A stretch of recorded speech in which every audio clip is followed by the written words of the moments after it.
نه نو تراشه دلته په پاکستان کې کینه بیا د امن خبره وکړه علماء سره چیرته ناسته پاسته شوی د علماء سره کوم دا خو چې جمعه منزل هم راځي نو جمعه منزل اخیری اتحیات ته ځان راسي نو ته جمعه منزل کې د عالم بیان اورینه ته عالمانو جلسو ته تلې نه ته عالمانو په هغه کې اجتماعاتو کې شریک شوی نه ته سب بیس باندې چې عالم د امن خبره نه کړي ولې ستا په کور کې به عالم درځي او دروازه بدل ټکای چې د امن خبره ز کوم وسته ذکر ازل سے رہا ہے تا امروز چراغ مصطفی سے شرار بولهبی جمعیت علماء اسلام آغا یودا سے باطل په خلاف شمشیر بے نیام دے نسب دمر عالی چې شیخ الحدیث ابن شیخ الحدیث ابن شیخ الحدیث ابن شیخ الحدیث ابن شیخ الحدیث هغه سوشل میډیا په نور دنیا کې شته ولیکن دا سوشل میډیا ته کنټرول ده ته د هغه حکومت خلاف پروپاګاندا د هغه چې د شخصیتو خلاف مذهب خلاف د هغه عقیده خلاف د هغه تهذیب او ثقافت خلاف دومره بیلګامی سره ته خبره نشي کولای څومره چنن پاکستان کې زمونږ د عالمیه جوړه شوې ده امام احمد رحمت الله علیه وینا دا چې زمونږ جنازه به زمونږ حقانیت بیانوي بسم الله الرحمن الرحیم موږ نه ډېر عظیم شخصیت سره موجود یو ممبر مرکزی رویت هلال کمیٹی پاکستان اور مرکزی رہنما جمعیت علماء اسلام سابق MNA شیخ القرآن حضرت مولانا امان اللہ صاحبزادے امیر جمعیت علماء اسلام ممبر قومی اسمبلی حضرت مولانا اشرف علی صاحب سره ناسیو او سو تپوس بده شیخ صاحب مبارکی کو شیخ صاحب مبارکی څه خیالات وي او زمونږ پښتون قوم ته چې دی څه پیغام دی شیخ صاحب السلام علیکم ورحمۃ اللہ وبرکاتہ وعلیکم السلام ورحمۃ اللہ وبرکاتہ شیخ صاحب څنګه خیر طبیعت خیر جی الحمدلله خیریت بالکل شیخ صاحب ابل ورځ دوه ورځې مخکې موږ پښتنو سره ډېر غټ نقصان وشو ډېر غټ چې د علم یو غر اونړېدو دې باره کې تاسو خیالات دي بسم الله الرحمن الرحیم طاووس العلماء زینت المحدثین شیخ الحدیث مولانا محمد ادریس صاحب رحمه الله تعالی رحمتا واسعه یقینا چې زمونږ د پښتونخوا سیمه نه بلکې د ټول عالمي اسلام یو داسې مرکزی شخصیتو چې الله تبارک وتعالى هغه ته کوم صفات ورکړي هم جهت شخصیت هغه هم په یو ټایم باندې یو د علم لوی غرو په بل ټایم باندې د امت او د قوم یو لوی مصلح په بل ټایم باندې یو ډېر لوی واعظ او نصیحت آموز شخصیتو په بل ټایم باندې الله تعالی هغه ته چې کوم انداز گفتگو ورکړو چې هغه زړه ته کوزیدونکو انداز او هغه د درس او تدریس او هغه د عام بیانات نو هغه طلباء ته هم ډېر فائدمن درس ورکولو عوامو د پاره به هم ډېر چې کوم دي بنیادی او ډېر اصلاحي بیانات فرمایل نو الله تبارک وتعالى زمونږ یو داسې خیر والا شخصیت هغه واخستو او کوم ظالمانو دا اقدام کو کوم جابرانو دا اقدام کو الله تبارک وتعالى نظمونږ هغه د پاره دا سوال لې چې الله پاک هغه دنیا او آخرت کې رسوا او ذلیل او ګرځي او علماء ربانیین خلاف امت کے وخل سرنا ویست ذکار ازل سے رہا ہے تا امروز چراغ مصطفی سے شرار بولهبی نور حضرت شیخ صاحب هم جهت شخصیتو په سیاسی میدان کې آغا ید تولا لرلو او آغا مخ کلونو کې چکم افغانستان او د پاکستان د صلح خبره کړو او آغا په انداز کې کم انداز گفتگو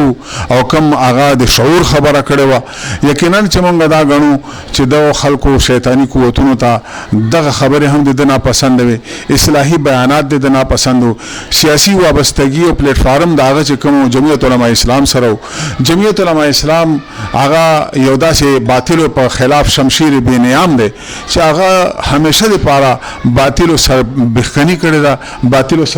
سرکوبي کړی دا او الله تبارک وتعالى چې کوم دي دا خلک کامیاب کړي نه دي د جمعیت علماء اسلام په پاکستان سیاست کې 400 پورې دلته موجود وي عزائم دے قادیانیت نشی کامیابی دلے پرویزیت نشی کامیابی دلے او د نور مبتدعین نشی کامیابی دلے او پاکستان عوام چکم دی عوام علماء کرام عوام داسی چاته ور پریدینا چې هغه د ډېر په اسانتیا سره د عوام چکم دی هغه په خپل خواهشات او ټریک باندې واچي چې هغه چکم دی براینام مسلمان پاتې شي چې هغه چکم دی بیا بهایي په دوی کې پاتې شي او لادینیت په دوی کې راشي عقیده د دې خراب شي علماء کرام دې لپاره قرباني ته همیشه تیار ولاړ دي تیر ورځ زمون قائد محترم مولانا فضل الرحمن صاحب چې هغه یو ډیر لوی زړه خاوند دی ډېر لوی حوصله خاوند دی لیکن هغه چې کله فاتحه ته ورسېدلو دی هغه چې کوم انداز شو چې هغه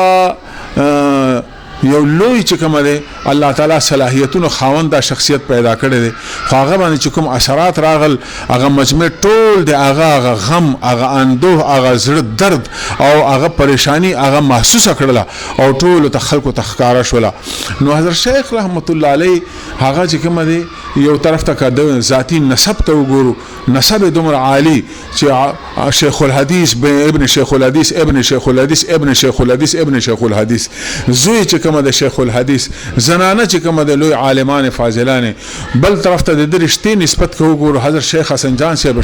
شهید اسلام رحمت الله علیه داغه چې کوم د زوم او داماد دا لوی نسبتونه هغه سره وابسته دي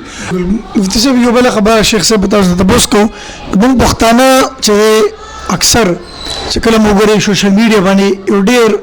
بد حال دی راغسته دی جی په اخر کې خو شیخ صاحب چې د زه خو هم چې د دې د وجې شیخ صاحب چې شهادت وشو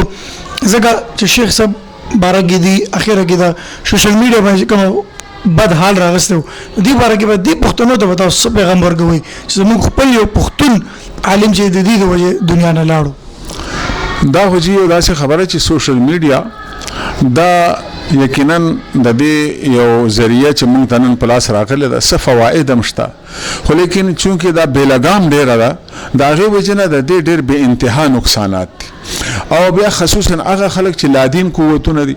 لادین عناصر دي کته ګوره کنه جی نور هغه یو ریسرچ عمرګری کړه واغه پیش کولو چې څومره لادین قوتونه دي چې هغه نعوذ بالله دین اسلام سپکاوي کړي دي د علماو سپکاوي کړي دي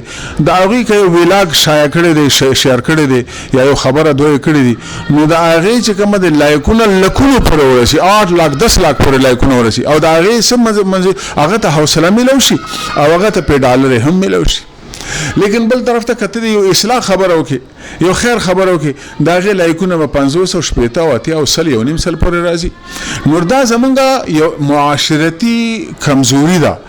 او مونږه د دغه رویه د وجنه دغه لادین عناصر او لادین قوتونو ته بیلګام قوتونو ته حوصله ملاويږي د لپاره یو مضبوط لایحه عمل د حکومت په سطح باندې پکار دی ځکه چې زمونږه حکومت چې کوم دی په خلاف هم دا سوشل میډیا کې طوفان بدتمیزی ټیک ته زما به یو خپل وزیر اعظم پاکستان صدر پاکستان یا د یو وفاقي وزیر سره زما یو اختلاف رائے بوي خو اختلاف رائے ما ته الله تعالی چې کوم د علم را کړی سمج عقل را کړی دی زباغه په دلیل په بنیاد باندې په یو انا خپل شایستان دا سره هغه به اختلاف کوم دا زما حق ته لیکن دا خو نه دی چې زما چې کوم د زما ذاتيات او یا زما چې کوم دی هغه خبره چې هغه په ما کې اډو نام او نشان نیوي هغه به ما سره اډو څه تعلق نیوي هغه به ما پورې ورتړي نو موږ چې کوم دی اسلام کې خود دې خبرو چې کوم دی بهتان تراشی دروغګوئی سخت سزاګانې مقرر کړې شوې دي هغه سوشل میډیا په نور دنیا کې شته ولیکن دا سوشل میډیا ته کنټرول ده ته د هغه حکومت خلاف پروپاګاندا د هغه چې د شخصیتو خلاف مذهب خلاف د هغه عقیده خلاف د هغه تهذیب او ثقافت خلاف دومره بیلګامی سره ته خبره نشي کولای څومره چنن پاکستان کې زمونږ د عالمیه جوړه شوې ده بل خبر شیخ صاحب چې پښتون اکثر دا ګیله کوي چې مولا د منبر نه د امن پیغام نه ورګي پښتون قوم ته پراسنګ پیغام ورشي چې امن پیغام ورکو یا نه ورکو دا خو جی هغه د معاشره زمونږ نابالغه بچیان دي او د سنه خبر نه دي بس خو سحر لس بجې را پاسيږي او هغه چې کوم دی بیا هغه میدان ته راوځي او بس ناره ولګي مولا د امن خبره نه کوي دا بچي اتلسو کالو د 200 کالو خبره لیکن زمونږ د امن خبره ده نه ده زمونږ چې کوم دی حضرت چې کوم دی بر صغیر پاکو هند تاریخ وګوره زمونږ د هغه وخت نه چې کوم دی عدم تشدد او زمونږ چې کوم دی هغه پالیسی هغه د امن را چلېدلې ده او نن پورې جمعیت علماء اسلام پلیټ فارم کې هم هغه ده زمونږ نن قائد محترم فضل الرحمن سے باندې بار چې کوم حمله وشوي دا په څه پاداش کې وشوي دا د دې خبرې په پاداش کې وشوي چې هغه د امن خبره کوله هغه د امن داعی دی هغه د پاکستان د سلامتیا داعی دی هغه د امت مسلمه د امن داعی دی علماء سره چیرته ناسته پاسته شوی د علماء سره کوم د خو چې جمعه منزل هم راځي نو جمعه منزل اخیری اتحیات تزان راځي نو ته جمعه منزل کې د عالم بیان اورینه ته عالمانو جلسو ته تللی نه، ته عالمانو په هغه کې اجتماعاتو کې شریک شوی نه، ته څه بیس باندې وایې چې عالم د امن خبره نه ده کړې؟ ولې ستا په کور کې به عالم درځي او دروازه به در ټکوي چې تا د امن خبره زه کومه؟ ستا کور ته راشي، ستا حجرې ته راشي، په منبر او محراب باندې، په اجتماعاتو باندې، په جلسو باندې، په پلیټفارمونو کې چې کوم هر عالم د امن داعی دی او د امن خبره کړې ده. څومره علما زموږ چې شهیدان شول هغه ټولو د دې جرم په پای علما خو د چا اغلا خو نه وکړي، د چا ډاکه خو نه وکړي، څوک قتل خو نه وکړي. علما په دې جرم په پاداش کې د امن په پاداش په ظلم کې چې د وجه باندې هغه شهادت باندې رسول کیږي. امن خبره دی مطلب دا چې دا کوم بیلګام غونته مجلسونه کوي، بیلګام خبره کوي چې هغه کې نه څه دلیل وي، نه څه چې کوم د حجت وي او نه څه سنجیدګي وي، نو دوی وایي چې زموږ په شان چې کوم د علما زبان ولې نه استعمالي چې دا کوم موږ بیلګام کنځلې کو، بدردي وایو، به الزامات لګو، تهمتونه لګو او موږ چې کوم د داسې ننګیالیو دا چې کوم اول خو دلته په دې ملک کې ناس نه دي،